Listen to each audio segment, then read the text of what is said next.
उसका 1.1 चैप्टर आज हम स्टार्ट करेंगे। तो सभी बच्चे अपना अपना टेक्स्ट बुक निकालेंगे और पेज नंबर 15, कितना बच्चे, पेज नंबर 15 यहाँ पे लिखेंगे, पेज नंबर 15, ठीक है। 15 पे जो क्वेश्चन नंबर 1 है बच्चे, 1.1 का क्वेश्चन नंबर 1, ठीक है, उसको सबसे पहले पढ़ेंगे क्या बोला है, ठीक है। यहाँ लिखा है कि एक शहर के कारखाने में कार्यरत कारीगरों के समूह का वर्ष 2008 से 2015 तक औसत वेतन विषयक सूचना निम्नानुसार है। उस पर से अचल आधार की विधि, आधार वर्ष 2008 लेकर परम्परित आधार की विधि तथा वर्ष 2011 से 2013 के दैनिक औसत वेतन की औसत को आधार वर्ष का वेतन मानकर अचल आधार द्वारा सूचकांक की गणना कीजिए, ठीक है।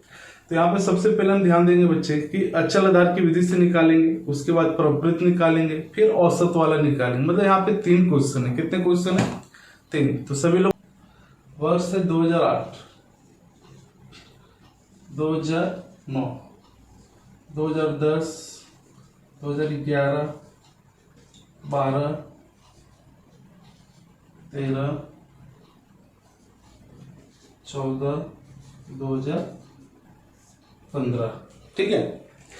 तो मेरे हिसाब से इतना समझ आ रहा है बच्चे कि 2008 से लेकर 2015 तक।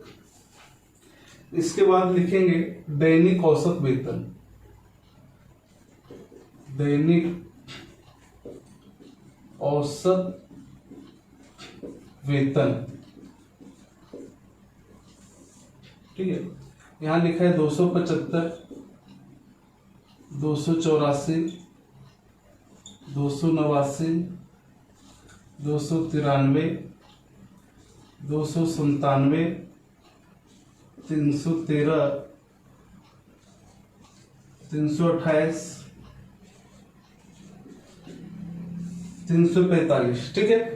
तो सबसे पहले अचल आधार की विधि से निकालेंगे बच्चे, है ना। तो सब लोग ध्यान देंगे कि अचल आधार की विधि से किस तरीके से हम लोग इसका सॉल्यूशन करेंगे, ओके। तो सभी बच्चे रेडी होंगे, है ना। तो सबसे पहले मैंने बताया था बच्चे कि अगर अचल आधार की विधि बोले, क्या बोले क्वेश्चन में, अचल आधार की विधि। तो सबसे पहले क्या करेंगे, यहाँ पे लिख देना है अचल आधार की विधि, ठीक है।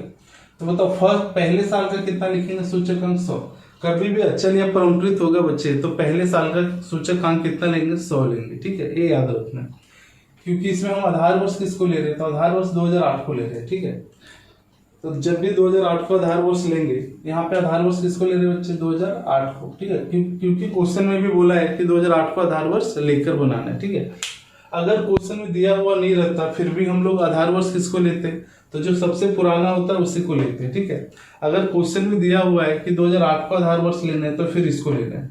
अगर क्वेश्चन में लिखा हो बच्चे कि 2010 को आधार वर्ष लेना है तो फिर आधार वर्ष किसको लेंगे, 2010 को, फिर इसको आधार वर्ष हम मान के बनाते हैं, ठीक है। तो इस तरीके से क्या करना है, क्वेश्चन को सोल्यूशन करना है। यहाँ पे लिखा है 2008 को आधार वर्ष लेना है, इसलिए पहले साल का क्या लिखेंगे, 100, ठीक है। उसके बाद अब बताओ बच्चे अचल आधार है तो क्या इसमें आधार वर्ष बदलता है, तो सर इसमें तो आधार वर्ष बदलता नहीं है। अचल आधार में आधार वर्ष कभी बदलता नहीं है। तो सबके नीचे क्या करना है, 275 से भाग देना है। तो लिखेंगे 289 डिवाइड बाई 275 गुनी 100, 293 भागे 275 गुने 100, 297 भागे 275 गुनी 100। देखो बच्चे यहाँ पे आधार वर्ष बदल रहा है क्या, तो क्वेश्चन हुआ सर यहाँ पे आधार वर्ष बदल नहीं रहा है। 275 गुनी 100, 328 भागे 275 गुनी 100 और 345 भागे 275 गुनी 100, ठीक है।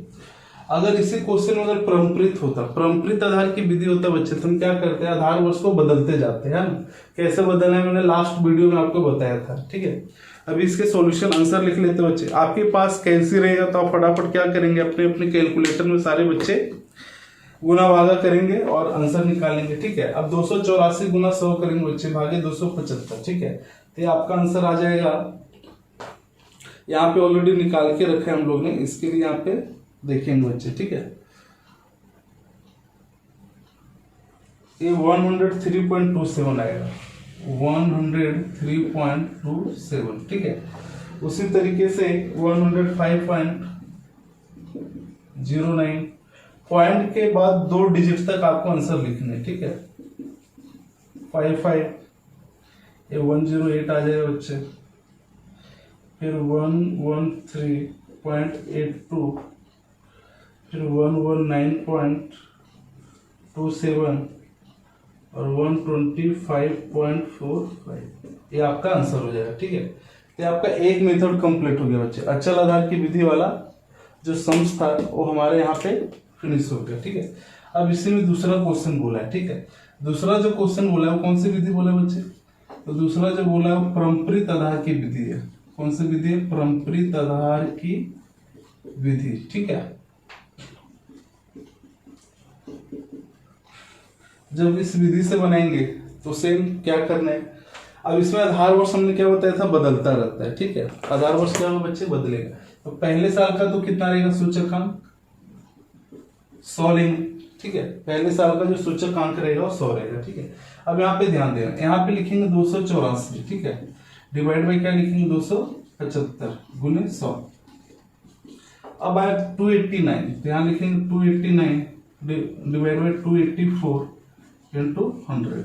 ठीक है, उसी तरीके से 293 बच्चे, 293 भागे 289 गुनी क्या कर देंगे 100। उसी के बाद 297 डिवाइड बाई 293 गुने 100। ओके, फिर लिखेंगे 313 डिवाइड बाई 297 गुने 100। उसके बाद 328 है बच्चे, तो इसका आधार वर्ष ऊपर का लिखेंगे 313। ठीक है, फिर 345 है, इसका आधार वर्ष क्या बनेगा, तो 328 गुनी क्या कर देंगे 100। ओके, क्लियर है यहाँ तक? अब इसका आंसर निकालेंगे बच्चे। ठीक है, तो आप लोग फटाफट कैलकुलेशन में इसका आंसर निकाल लेंगे। इसका जो आंसर आएगा 103.27, फिर 101.76, 101.38 आएगा। ठीक है, उसके बाद इसका भी 101.37, फिर 105.39,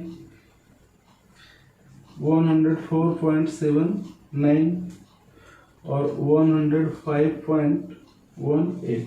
ये आंसर हो जाएगा बच्चे। ठीक है, आपके टेक्स्ट बुक में पीछे आंसर भी है, तो वहां से कैलकुलेट कर सकते हैं। अभी जो तीसरा क्वेश्चन है बच्चे वो ध्यान देंगे। ठीक है, थर्ड जो क्वेश्चन बोला है उसमें क्या बोला है कि 2011 से 13 का औसत वेतन की औसत लेना है ना। वर्ष 2011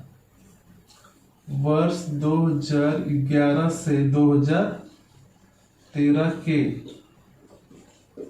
वेतन का औसत लेना है।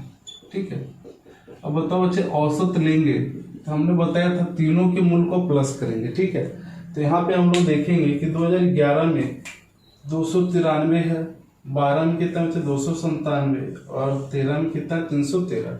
आप ये तीनों को क्या करेंगे, प्लस करके 3 से भाग देंगे बच्चे। ठीक है, तो यहाँ पे मैं लिखता हूँ 293 प्लस 297 प्लस 313 डिवाइड बाई 3।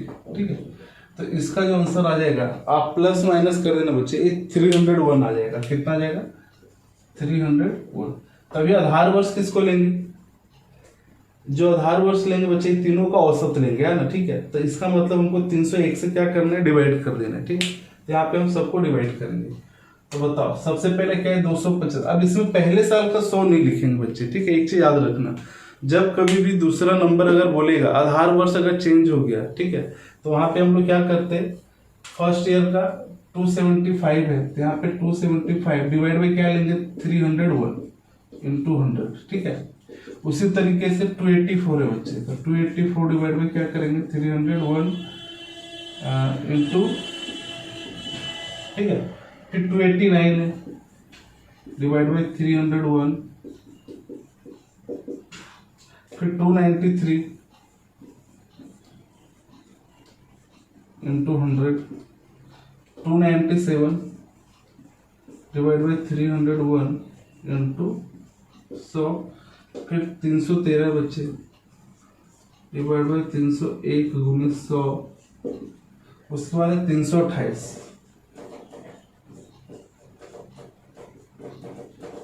ठीक है, और लास्ट है 345।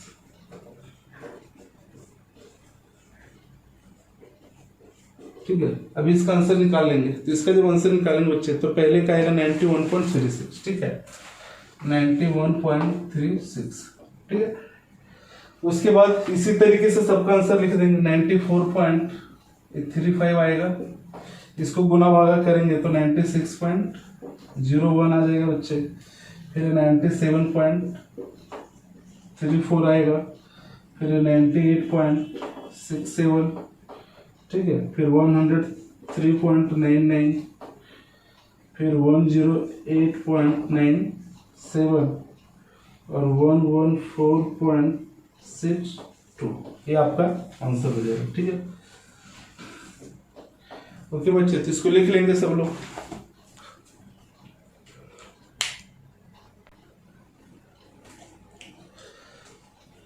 ओके बच्चे, तो अभी क्वेश्चन नंबर हम लोग सेकंड करेंगे, है ना।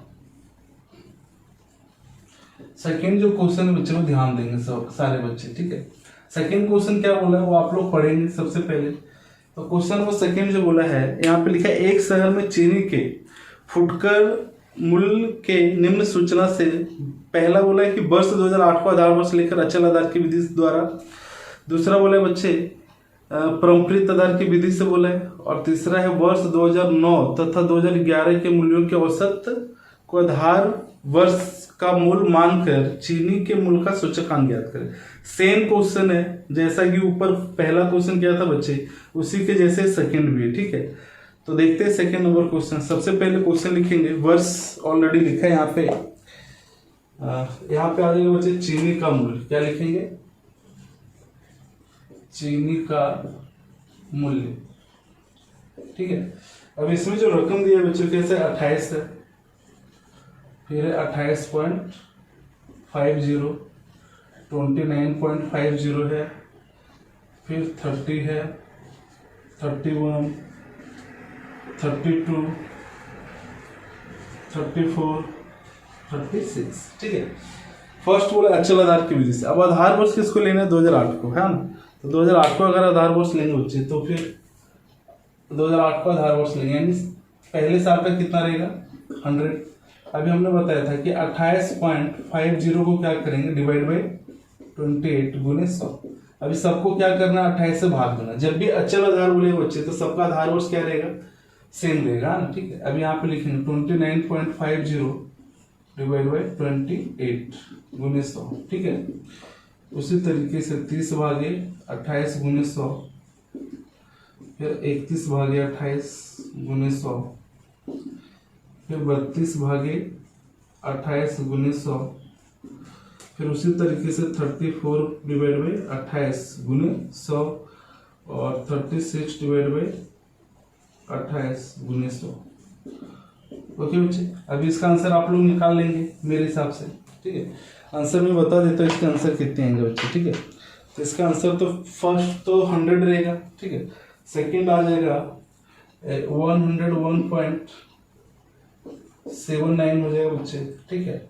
105.36, फिर उसके बाद आ जाएगा 107.14, ओके।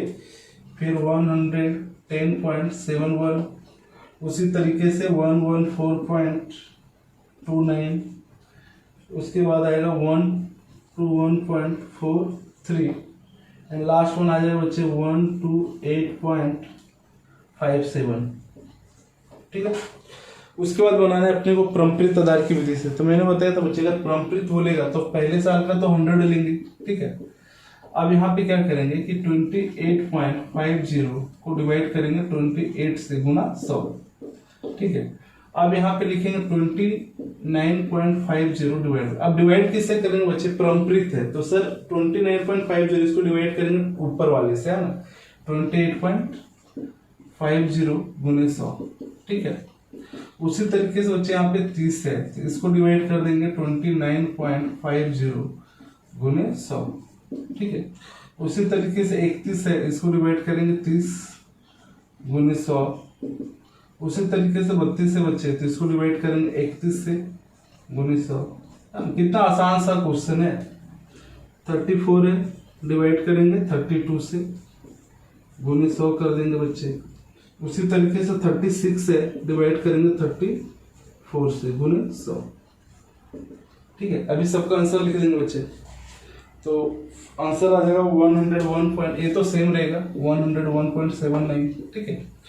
उसी तरीके से आ जाएगा 103.51, ठीक है। नेक्स्ट 101.69, फिर 103.33, फिर 103.23, फिर 106.25 एंड 105.88, ये आपका आंसर हो जाएगा, ठीक है। एंड थर्ड क्वेश्चन जो इसी में बोला बच्चों, क्या बोला था कि वर्ष 2009 और 10 के मूल को औसत मूल का आधार वर्ष लेना है, ठीक है। तो यहाँ पे लिखेंगे वर्ष 2009 और 2010 के औसत।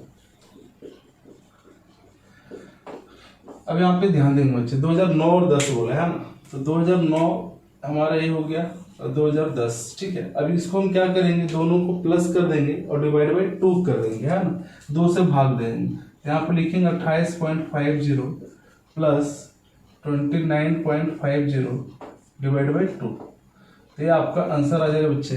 अगर डिवाइड देंगे तो इसका आंसर आ जाएगा 58 डिवाइड बाई 2, यानी ये 29 आ जाएगा। कितना आ जाएगा, 58 डिवाइड बाई 2 यानी 29, ठीक है।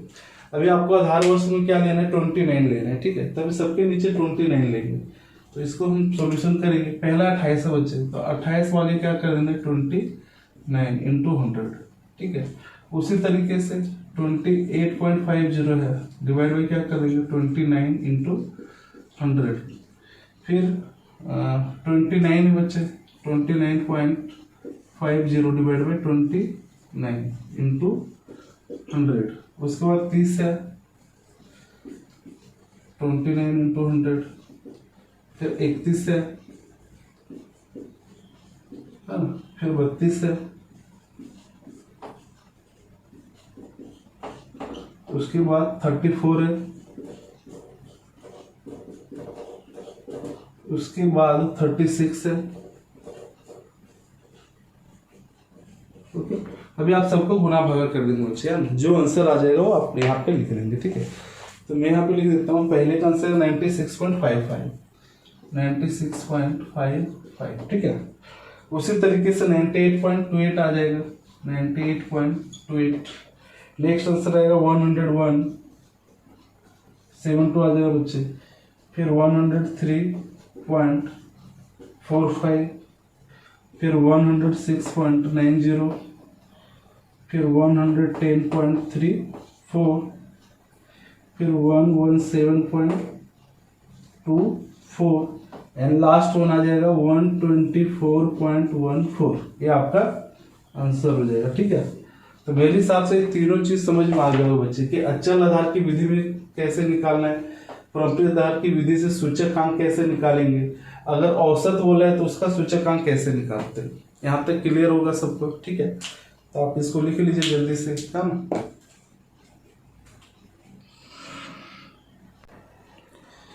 ओके बच्चे, तो अभी हम लोग क्वेश्चन नंबर 3 की ओर चलेंगे, ठीक है।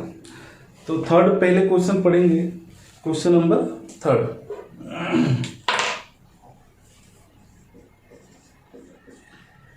ठीक है।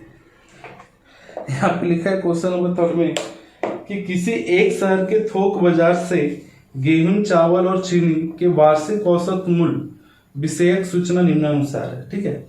उस पर से वर्ष 2011 को आधार वर्ष मानकर अचल आधार द्वारा और एवं परम्परित आधार विधि द्वारा तीनों वस्तुओं के मूल का सूचकांक ज्ञात करें। ठीक है बच्चे, तीनों वस्तुओं के मूल का क्या ज्ञात करना है, सूचकांक ज्ञात करना है। ठीक है, तो मैंने एक क्वेश्चन आपको बताया था बच्चे कि ये जो क्वेश्चन है, इस क्वेश्चन में क्या लिखा है, वर्ष दिया और वस्तु भी दिया। वस्तु में गेहूं, चावल और चीनी दिया है। ठीक है, तो इस तरीके का क्वेश्चन हमने लास्ट वीडियो में आपको बताया था। ठीक है, वापस से मैं इस क्वेश्चन को कर देता हूँ। क्वेश्चन नंबर 6, सबसे पहले हम नाम लिखेंगे बच्चे अचल आधार की विधि। क्या लिखेंगे, अचल आधार की विधि।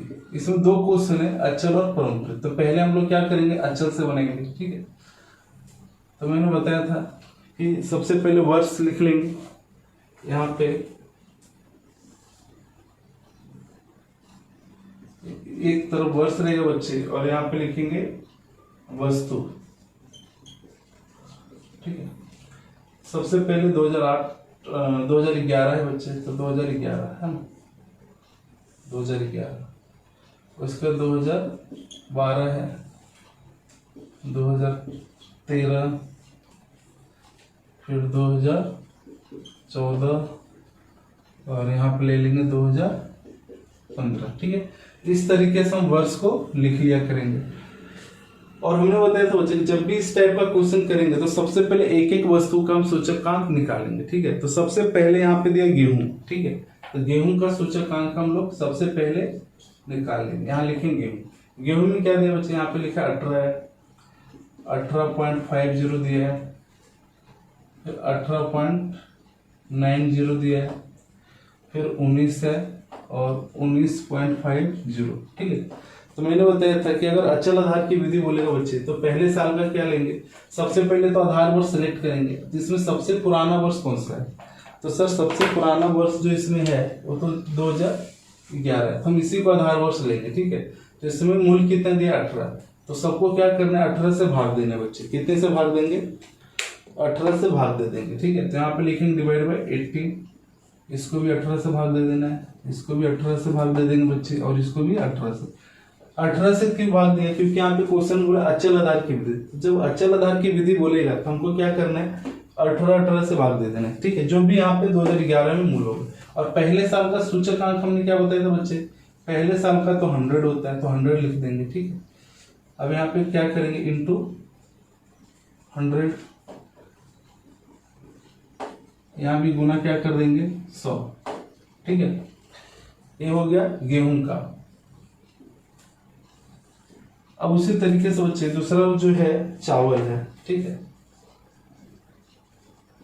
चावल के यहाँ पे दिया 30, 36, 38, वापस 38 है बच्चे, फिर 39 है। अब बताओ इसका आधार वर्ष क्या लेंगे, तो आधार वर्ष तो सेम 2011 ही रहने वाला है, तो इसमें मूल क्या ले लेंगे बच्चे 30। तो सबके नीचे क्या करेंगे 30 क्यों ले रहे हैं, क्योंकि अचल आधार की विधि है। ठीक है, अगर परम्परित होता तो आधार वर्ष बदलता, लेकिन यहाँ पे अचल है इसलिए हमने 30 लिया है ना। गुना क्या कर देंगे बच्चे 100 कर दो। ये अचल परम्परित बहुत ही आसान सा चैप्टर है। ठीक है, अब इसके बाद नेक्स्ट जो वस्तु है वो चीनी है। क्या है बच्चे, चीनी। यहाँ पे लिखेंगे चीनी। चीनी कितना दिया है, तो सर चीनी दिया है 30 है, 31 है, 30, 31, 32 है, फिर 34 है, उसके बाद 36 है।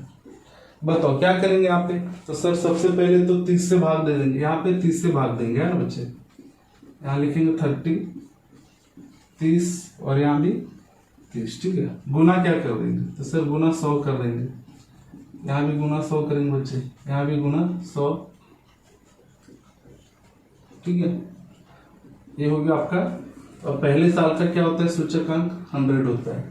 पहले साल का जो सूचकांक होता है बच्चों कितना होता है 100। ये हो गया तीनों वस्तु का सूचकांक हमने निकाल दिया। ठीक है, इसके बाद हमने यहाँ पे कॉलम बनाया था कुल। ठीक है, अगर याद हो बच्चे तो यहाँ पे हमने बताया था कि यहाँ पे एक कुल यानी टोटल। ठीक है, इस कुल में क्या करेंगे हम लोग, जैसे तीनों का जो सूचकांक आएगा बच्चे उसको हम लिखेंगे। जैसे यहाँ 300 आया तो 300 लिख देंगे, ठीक है। उसके बाद फिर एक और कॉलम हम बनाते थे, है ना? उसके बाद जो कॉलम बनता था एक लास्ट, अगर याद होगा लास्ट वीडियो में मैंने आप लोग को बताया था सामान्य सूचकांक। क्या निकालते थे बच्चे? सामान्य सूचकांक। यहाँ पे तो सामान्य सूचकांक का फार्मूला क्या होता था? सामान्य सूचकांक, इसका फार्मूला है कुल डिवाइड बाई 3। 3 लिखेंगे, है ना, ठीक है। 3 वस्तु यहाँ पे 1 2 3, तो 3 से भाग देना बच्चे और यहाँ पे लिखेंगे कुल, ठीक। जो कुल आएगा टोटल उसको डिवाइड क्या कर देंगे? 3 कर देंगे, ठीक है। तो इतना सा ध्यान रखना है, उसका भी आपका आंसर आ जाएगा। चलो अभी सबका क्या करना है बच्चे? कैलकुलेशन करना है, ठीक है। एक एक करके आप कैलकुलेशन करेंगे। तो आपके पास कैलसी होगा, फटाफट इसका सॉल्यूशन निकालेंगे सारे बच्चे, ठीक है। मैं भी यहाँ पे निकाल के बताता हूँ बच्चे, ठीक है। यहाँ पे है, इसका आंसर आएगा 102.78, ठीक है। फिर इसका आंसर आ जाएगा बच्चे 120, है ना, 12 13 36, और ये आ जाएगा 103.33। ये तीनों को प्लस कर देंगे तो ये आ जाएगा आपका 326। कितना आ जाएगा बच्चे? 326.11, ठीक है। यहाँ पे डिवाइड कर देते 300 डिवाइड बाई 3, तो ये आ जाएगा 100। उसी तरीके से यहाँ पे बच्चे 326.11 डिवाइड बाई 3 करेंगे, तो आपका फाइनल आंसर आ जाएगा 108.70। ओके, कोई दिक्कत? ठीक है। नेक्स्ट अभी 2013 का, 2013 में आंसर आएगा बच्चे, ये तो 105 आ जाएगा, 126.67 आएगा, ठीक है। फिर ये आ जाएगा आपका 106.67, और ये तीनों को प्लस करेंगे बच्चे तो ये आ जाएगा 338.34, ठीक है। अब यहाँ पे हम डिवाइड कर देंगे 338.34 डिवाइड बाई 3, ठीक है। जब डिवाइड करेंगे तो आ जाएगा 112.78, ये आपका आंसर हो जाएगा, ठीक है। उसी तरीके से बच्चे हम लोग क्या करेंगे, 2014 का निकालेंगे, ठीक है। ये आ जाएगा 105.56, फिर इसका सॉल्यूशन करेंगे तो 126.67, एंड इसका आंसर आ जाएगा 113.33, ठीक है। अब इसका टोटल करेंगे बच्चे तो 345.56, ठीक है। अब यहाँ पे निकालेंगे 345.56 डिवाइड बाई 3, तो 3 से जब भाग देंगे तो आंसर आ जाएगा 115.19, ठीक है। ये आपका आंसर हो जाएगा। उसी तरीके से 2015 का निकालेंगे बच्चे तो 2015 का भी आंसर आ जाएगा 108.33, ठीक है। फिर ये आ जाएगा 130, और ये आ जाएगा 12 13 36, ये 120 आ जाएगा बच्चे, ठीक है। अभी इसको प्लस करेंगे तो ये आ जाएगा 358.33, ठीक है। और यहाँ पे 358.33 डिवाइड बाई 3 कर देंगे बच्चे तो ये आपका फाइनल आंसर आ जाएगा 119.44। ओके, अब इसको अच्छे से कैलकुलेट करेंगे बच्चे तो आपका अचल आधार की विधि कंप्लीट हो गया, ठीक है। अब इसी क्वेश्चन में बोला है परम्परित आधार की विधि। क्या बोला है बच्चे? परम्परित आधार की विधि, ठीक है। इसको पहले आप लोग लिख लेंगे।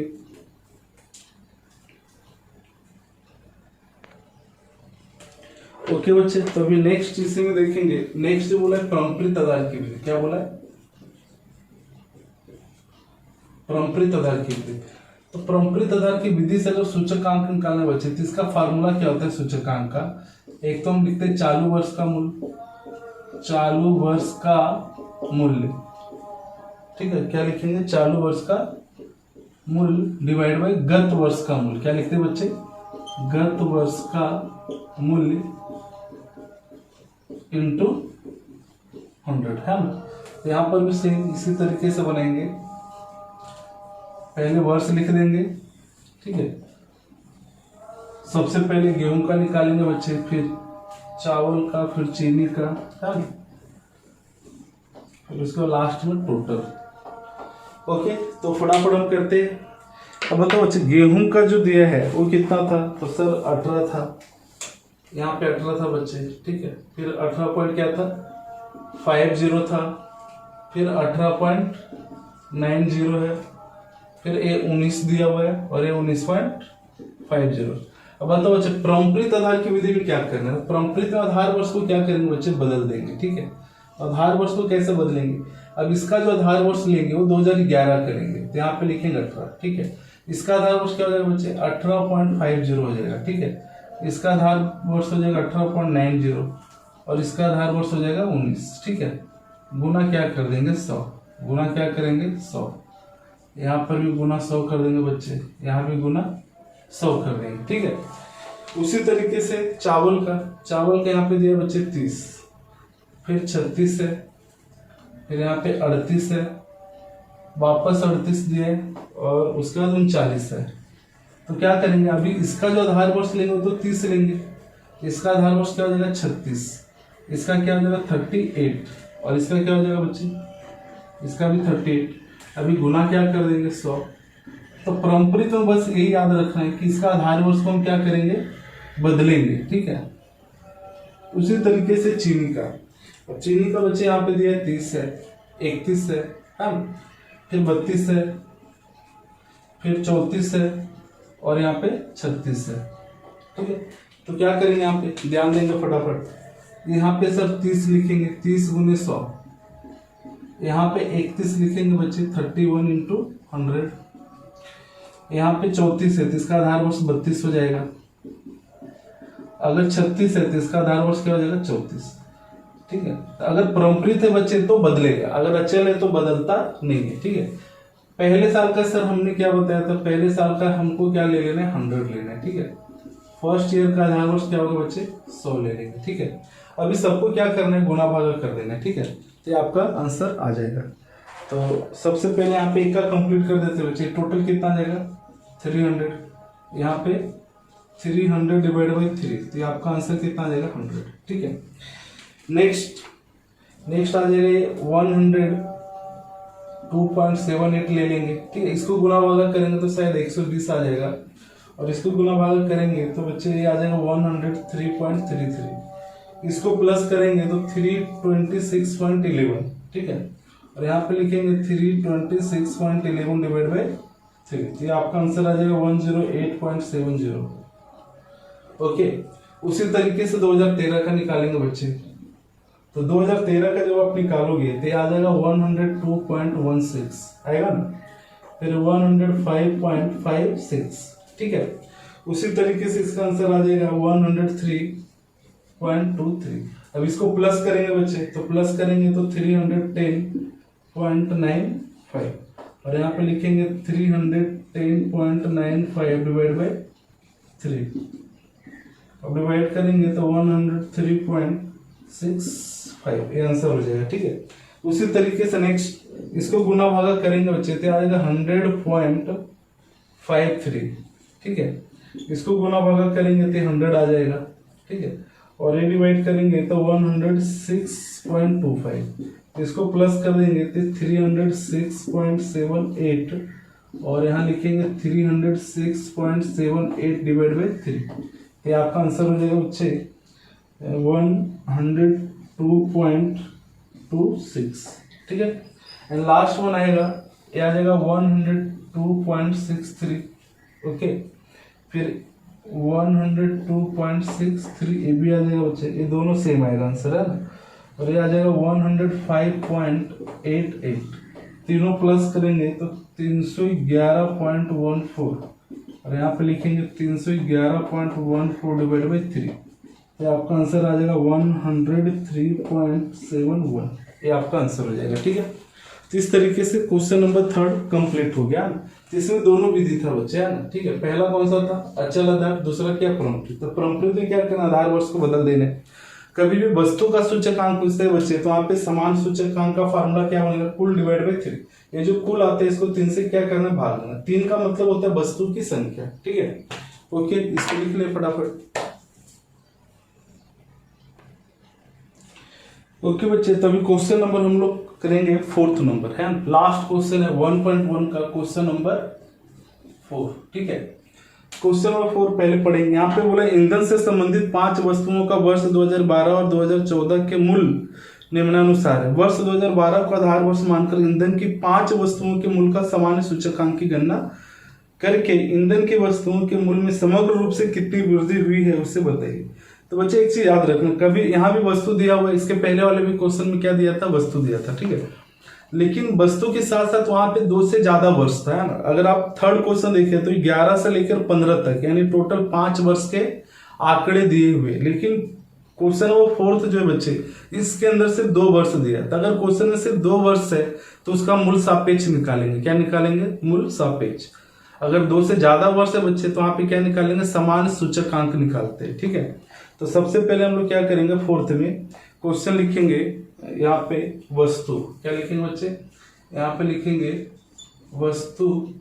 वस्तु में क्या क्या है, तो सर पहला बिजली है, फिर उसके बाद यह गैस है ना, उसके बाद माचिस है, फिर क्या दिया बच्चे, मिट्टी का तेल है, मिट्टी का तेल, ठीक है। उसके बाद है लकड़ी। ये सारे जो वस्तु है बच्चे वो ईंधन है ना। अभी आपको पता होगा इकाई का मतलब होता है कि जिस चीज को हम मेजर करते हैं, ठीक है। इकाई का मतलब ये जो 5 चीजें वस्तु उसको हम किस चीज में खरीदते हैं। अब जैसे बिजली है तो बिजली आप किस में खरीदोगे, तो ये तो यूनिट में खरीदेंगे, है ना। गैस किस में खरीदते हैं बच्चे, तो सिलेंडर में खरीदते हैं, ये आपको पता होना चाहिए। माचिस किस में खरीदते, तो पेटी में खरीदते है ना, एक पेटी। ऐसा मिट्टी का तेल लीटर में खरीदते, और लकड़ी हम किस में खरीदते बच्चे, किलोग्राम, किलोग्राम, ठीक है। अब यहाँ पे ध्यान देंगे आगे। यहाँ पे दिया है वस्तु 2012 का मूल्य, है ना। अब इसमें से आधार वर्ष कौन सा है बच्चे, 2012 को हम आधार वर्ष मानेंगे या 2014 को, तो सीधी सी बात है 2012 पुराना वर्ष है तो इसको हम क्या मानेंगे, आधार वर्ष, ठीक है।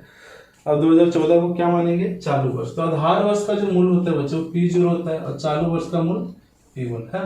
ये 2012 का हो गया और ये 2014 का मूल्य हो गया, ठीक है।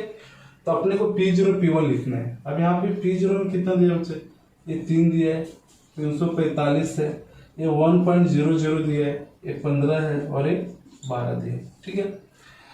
यहाँ पे क्या दिया है चेक करेंगे, 3.5 है, यहाँ पे लिखा है 370, 1.50 लिखा है बच्चे, फिर ये 20 है और ये 15 है, ठीक है। तो सबसे पहले हम क्वेश्चन में क्या करेंगे, इस टाइप के क्वेश्चन में मूल सापेक्ष निकालते हैं बच्चे। क्या निकालते हैं, मूल सापेक्ष, ये याद रखना, ठीक है। इस टाइप का क्वेश्चन कभी भी आए तो उसमें हम मूल्य सापेक्ष निकालेंगे, और मूल सापेक्ष का फार्मूला ही होता है बच्चे P1 डिवाइड बाई P0, ठीक है। इसको याद रखेंगे सारे बच्चे। मूल सापेक्ष का फार्मूला क्या होता है, P1 डिवाइड बाई P0, ठीक है। तो देखेंगे कैसे हम कैलकुलेट करते हैं, ठीक है। अब बताओ P1 कितना है बच्चे, 3.5 है, डिवाइड बाई क्या लिखेंगे 3, यहाँ पे लिखा है 370, 3.5 डिवाइड बाई 3, यहाँ इसका आंसर जो है यहाँ लिखेंगे बच्चे। फिर यहाँ पे 370 डिवाइड बाई 345, ठीक है।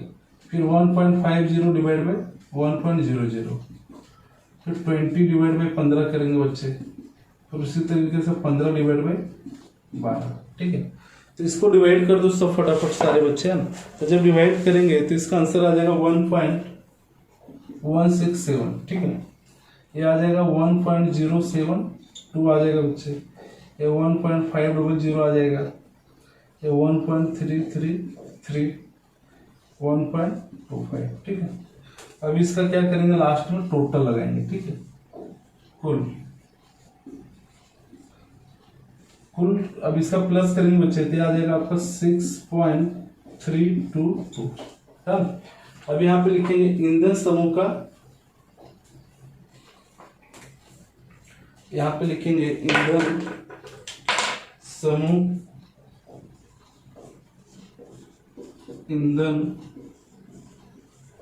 ईंधन समूह के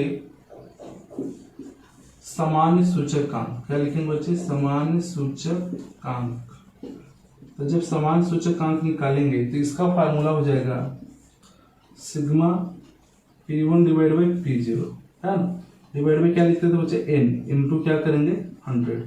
अब बताओ यहाँ पे सिग्मा P1 P0, इसी को हम बोल सकते हैं sigma P1 divide by P0, है ना। तो ये आ जाएगा 6.322 n यानी वस्तु की संख्या। तो 2 2 4 यहाँ पे 5 वस्तु बचे, यहाँ लिखेंगे 5 गुने 100, ठीक है। इसका गुना भाग करेंगे तो आंसर आ जाएगा 126.44, ठीक है।